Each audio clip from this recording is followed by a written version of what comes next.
estado hablando mucho de las negociaciones, de las guerras comerciales, de los impuestos en la frontera, de qué viene para el TLC, de los aumentos, de los puntos base, de las tasas de interés de la Reserva Federal, la caída en la cotización del dólar. A ver, a nosotros, a los ciudadanos de a pie, ¿qué hacemos en este panorama?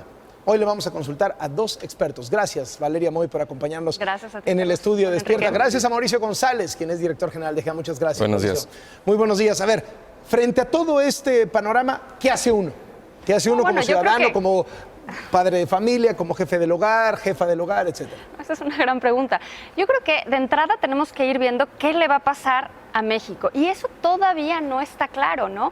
Hoy, como decías hace un momentito, va a presentar Trump su proyecto fiscal, su plan fiscal, y eso seguramente nos irá impactando, sobre todo en la parte fiscal. O sea, si ellos ponen tasas de interés, si bajan tasas impositivas, eso probablemente veremos alguna repercusión en México. Luego tienes el lado de las tasas de interés. Si Banco de México tiene que responder subiendo tasas de interés, eso te puede afectar paulatinamente si tienes créditos, pero también depende, porque si pagas todo tu crédito, pues en realidad no te afecta mucho la tasa de interés.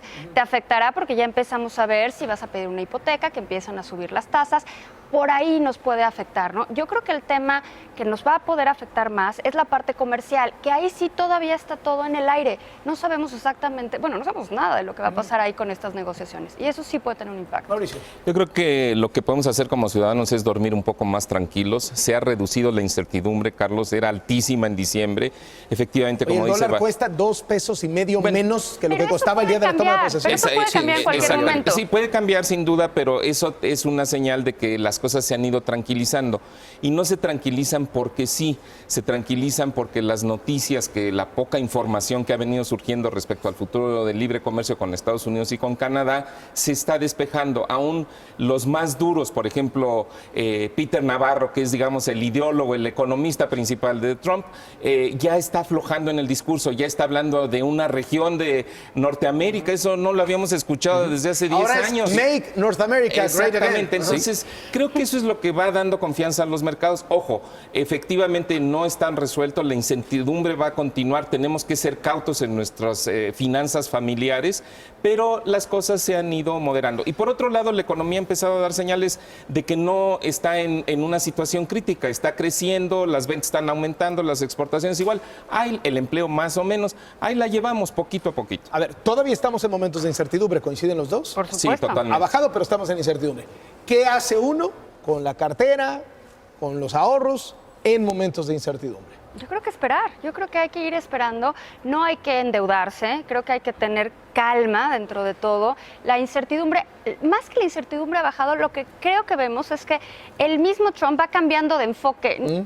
Es muy consistente en lo que dice, pero ya no necesariamente es México el enemigo, ¿no? Va cambiando dependiendo del día. Entonces yo creo que no podemos estar sujetos a las variaciones de todos los días, tenemos que estar calmados. Creo que sí hay que tener cuidado en términos de endeudamiento, creo que ahí sí tenemos que estar muy atentos. No creo que nada más. Yo te diría gastar en lo básico, dejar lo superfluo para más adelante, ya habrá tiempo. Ser cuidadoso, ser conservador va a pagar, efectivamente, como dice Valeria también, no endeudárselo, porque puede pasar es deberle a alguien y luego no poderle pagar. Entonces yo creo que, son consejos muy sencillos, pero luego a la vez es muy difícil respetarlos. La disciplina en la economía familiar es tenemos una economía interna que también hay que cuidar, un crecimiento de la economía interna que se ha visto menguado, la confianza de los consumidores está muy baja, efectivamente, tasas variables hoy no son muy recomendables, pero no es también momento, por ejemplo, para cierto tipo de inversiones, por ejemplo, hipotecarias, que no se desanime la economía a pesar de lo que estamos viendo, o de plano es meterse en la trinchera y guardarse.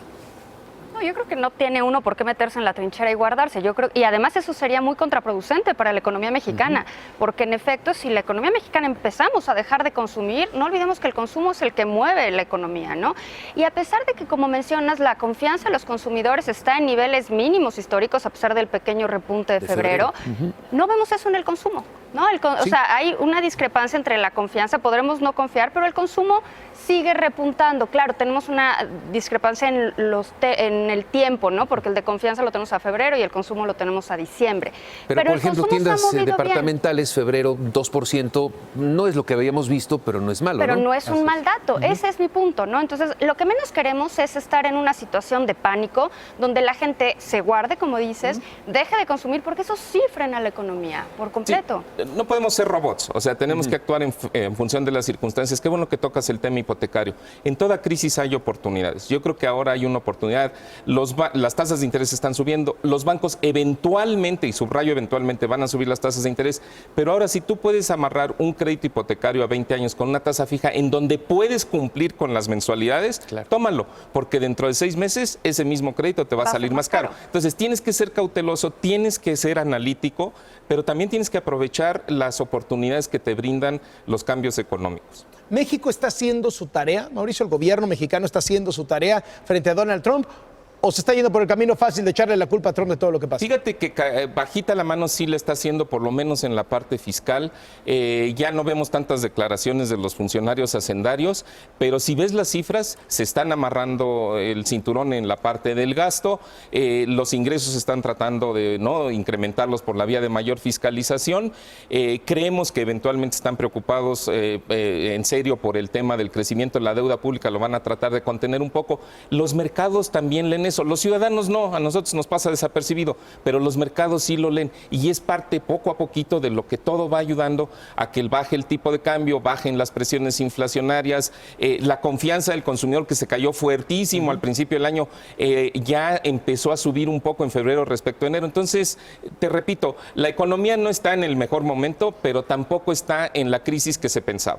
¿Está haciendo su tarea, México? Yo difiero un poquito de lo que dice Mauricio, o sea, sí creo que se está apretando el cinturón en algunas áreas, pero hay otras áreas en las que el gasto está incrementándose sustancialmente, sobre todo en la parte de pago de intereses sobre la deuda, porque nos hemos ido endeudando cada vez más, y en la parte de pensiones. Creo que ahí no hemos hecho bien la tarea.